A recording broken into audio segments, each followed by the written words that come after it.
Bueno, buenas tardes o buenos días o buenas noches en esta nueva entrega de San Ireneo de León. Antes de empezar a conocer su teología, ¿no? El otro día vimos como una introducción la importancia que tenía en el tema de la teología, en el tema de nuestra vida y que cada día lo iremos descubriendo más. Pero eh, lo que sí quería es, antes de nada, empezar un poco por su vida, porque hay algunos de vosotros que podéis decir, bueno, ¿y cuándo nació San Ireneo? ¿Qué es lo que se sabe de él? ¿De qué siglo era? ¿No? Bueno, pues ya sabéis, San Ireneo es un hombre que se tiene muy pocos datos, entre otras cosas porque nació, fíjate, entre el año 115 y 142. Lo que sí se sabe es que casi a ciencia cierta en el año 202 es cuando murió. Vale, o sea que estamos encuadrando a este gran teólogo en el siglo segundo, aunque muera en el 202, pero en el siglo segundo. Ya sabéis que era obispo de Esmirna, era Juan, San Juan el Evangelista, ¿no? Y luego, a partir del año del año 155, en Esmirna, que es la parte de Turquía y tal, ¿no? Queda como sucesor de Juan, queda primero está Policarpo en Roma, ¿no? Con el Papa Niceto, y quiere decir que ya en esa época ya está Policarpo de obispo y de Esmirna, ¿no? Bueno, ¿por qué hablamos de Esmirna de pronto? Porque parece que allí nació San Ireneo. De hecho, hay una cosa muy curiosa y es que Policarpo, digamos, como que es el padre espiritual y teológico de San Ireneo de León y a su vez el padre, digamos, espiritual y a lo que se sentaba a sus pies era San Juan, ¿no? O sea que lo tenemos que encuadrar dentro de la tradición joánica, ¿no? Decíamos que ya en el 155 ya sabemos seguro que está Policarpo en Roma porque está con el Papa Niceto, está hablando de la Pascua cuartodecimana. O sea, había como una tensión en el que nosotros, si os dais cuenta, la Pascua la celebramos justo el domingo que viene o el del sábado al domingo después de la primera luna llena de primavera. O sea, la primera luna llena que haya, pues el sábado siguiente que haya es cuando se celebra la vigilia pascual. Pero en Esmirna, en Sarpe, en Asia, pues no se celebraba ese sábado, sino que el 14 de Nisan, cuando correspondiera al 14 de Nisan, fuera de un día, fuera de otro, fuera martes, jueves, el 14 de Nisan. Entonces, hay ahí un problema entre las iglesias orientales y occidentales, cosa que Policarpo intercede con este Papa Niceto y dice, oye, ¿qué pasa que unas celebren un día y otros lo celebren otro? Es verdad que, por ejemplo, ahora el Papa está otra vez volviendo a ese tema que ya Pablo VI y el Concilio Vaticano II y Juan XXIII pues iban insistiendo en que la celebráramos juntos. Pero bueno, en aquel tiempo había tal tensión que tiene que interceder Policarpo, ¿no? Lo que no sabemos es si el joven San Ireneo acompañaría a Policarpo en esa tarea, ¿no? Bien, por otro lado, sabemos por San Ireneo que en el 155 está en Esmirna, pero en el 177 está en Lyon, en las Galias, en Francia. ¿Sabéis dónde está Lyon, no? Entonces, ¿cuándo fue para allá? ¿Fue por un afán misionero? ¿Por qué fue para allá? No lo sabemos. Lo que sí sabemos es que en el año 177 está allí porque hay una persecución y él escribe unas cartas a Asia, a Roma, pues y para poder interceder en esa persecución para que no mataran a los cristianos, que de hecho se los cargaron a casi todos y al obispo Potino y a todo el mundo. Pero bueno, el caso es que esas cartas también serán interesantes a la hora de estos mini vídeos que vamos a hacer, ¿no? Y que además van a ser preciosos a la iglesia o sea, cuando el acta de los mártires y tal, la verdad que es preciosa, ¿vale? Pero bueno, el caso es que nosotros vemos que en el 177 escribe unas cartas a Asia y a Roma y como presbítero se pone ante el Papa Eleuterio como embajador y ahí también hace ver el testimonio de los mártires, ¿no? O sea que ya sabemos que en el año 177 está allí en Lyon. Cuando muere martirizado el obispo de allí, pues entonces él es elegido obispo, ¿vale?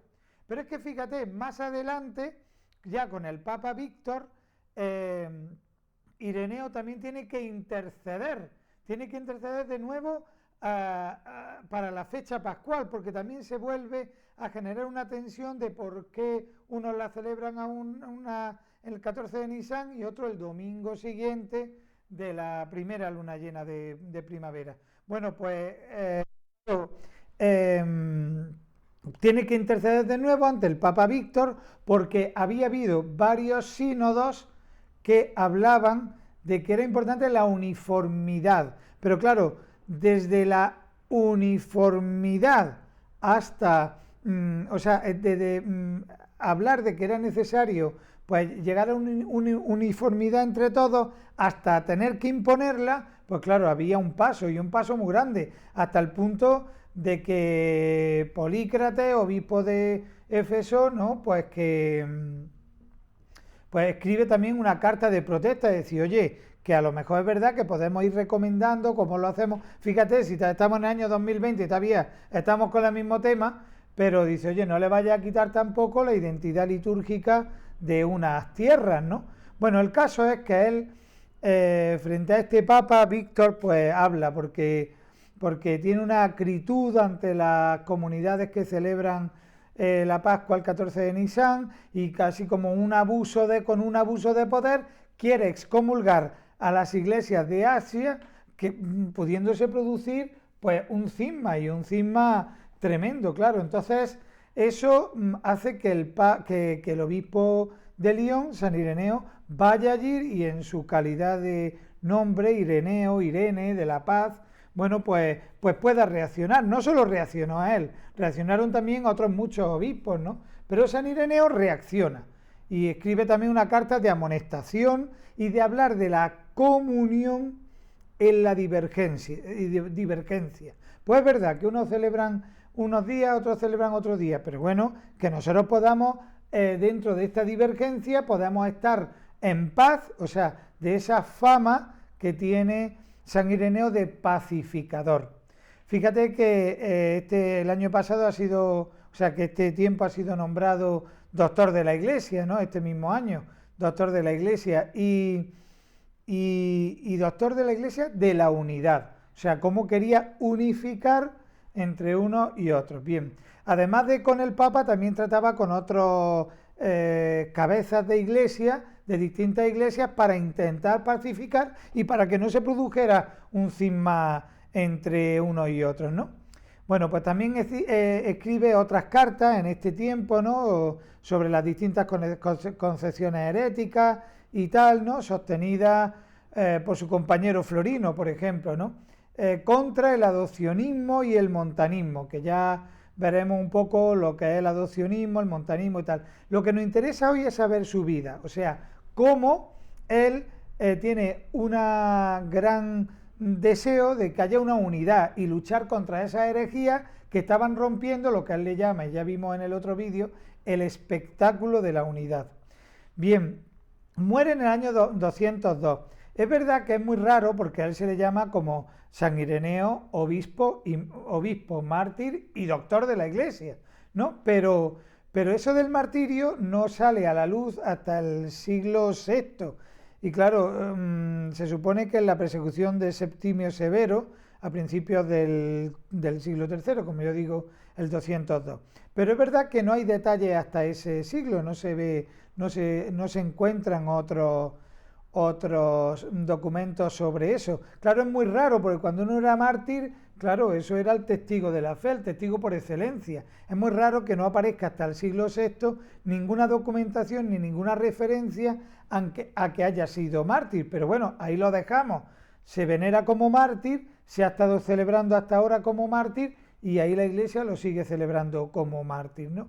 Desde luego, si no fue mártir de sangre, de que se lo cargaron de esa manera, también hay que decir que fue mártir a la hora de luchar contra tanta herejía y tanto sufrimiento que hubo en las persecuciones, y nada más que ver el martirio y experimentar cómo fue cómo estaban allí ellos detenidos, ¿no? Y cómo consufría con sus mártires, pues la verdad es que en ese sentido, de una manera o de otra, fue mártir.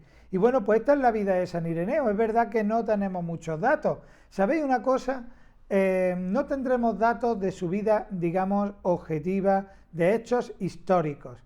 Pero sí es verdad que estudiando esa comunidad primitiva de Lyon, esa comunidad primitiva de Esmirna, y sobre todo sacando cuestiones de su teología, entonces nos damos cuenta de que hay una intrahistoria dentro de la vida de Ireneo que nos va a ayudar a nosotros a identificar su teología, y su teología nos va a ayudar a ver lo que le afectaron las situaciones que él vivió, ¿no? Por ejemplo, cuando él llega de Esmirna a Lyon, cuando me empieza a explicar su obra, que ya la veremos otro día, ¿no? La obra contra la Adversus Hereses o la demostración de la apostólica, ¿no? O sea, la demostración apostólica, cuando nosotros veamos eso, nos daremos cuenta de lo que ha influido en él. Primero, ese deseo grande que tiene al ver que la Iglesia poco a poco se está infectando dentro de ella, incluso de todo el tema de la gnosis y del tema de una espiritualidad desencarnada, donde, por ejemplo, con el tema del adopcionismo vemos como un Cristo que no es originariamente Dios, que de pronto aparece siendo Dios, ¿no? Pero que al principio no nace como Dios. Y frente a los montanistas veremos cómo Cristo parece que no tiene nada que ver con la salvación de la carne, y cómo acaba todo en un voluntarismo y no tanto como un estado de gracia que Dios te da y que Cristo derrocha a través de su resurrección.